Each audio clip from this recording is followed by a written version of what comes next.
નમસ્કાર, સમાચારો સાથે હું છું વિધિ। બુલેટિનની શરૂઆત કરીએ એક એવા સમાચારથી કે જે ખેલૈયાઓને જરા પણ નહીં ગમે।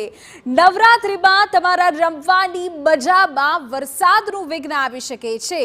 જી હા, ખેલૈયાઓ માટે આ છે ચિંતાજનક સમાચાર, કારણ કે છૂટો છવાયો વરસાદ પડવાની છે શક્યતા। હવામાન નિષ્ણાત ચિરાગ શાહની વરસાદની આગાહી। 28મી સપ્ટેમ્બરથી 3 ઓક્ટોબર સુધી વરસાદની આગાહી છે। ઉત્તર ગુજરાત, મધ્ય ગુજરાતમાં પડી શકે છે વરસાદ, તો દક્ષિણ ગુજરાતમાં હળવા વરસાદની સંભાવના છે।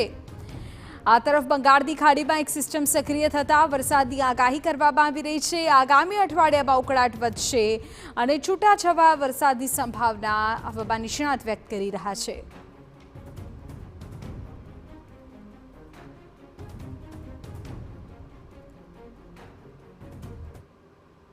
એ આવનારા દિવસોમાં એ સમય દરમિયાન લગભગ 28 સપ્ટેમ્બરથી લઈને 3 ઓક્ટોબરના સમય દરમિયાન આપણને વરસાદ, ભારેથી અતિભારે વરસાદ કોઈક એવા વિસ્તારમાં કે કોઈક એવા જિલ્લામાં જોવા મળી શકે તેમ છે।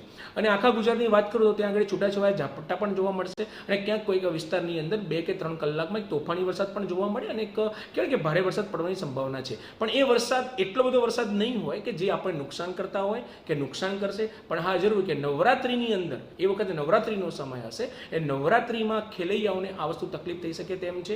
લગભગ એમના 1 કે 2 દિવસ આ વરસાદ બગાડી શકે તેમ હાલનું મારું અત્યારનું અનુમાન છે।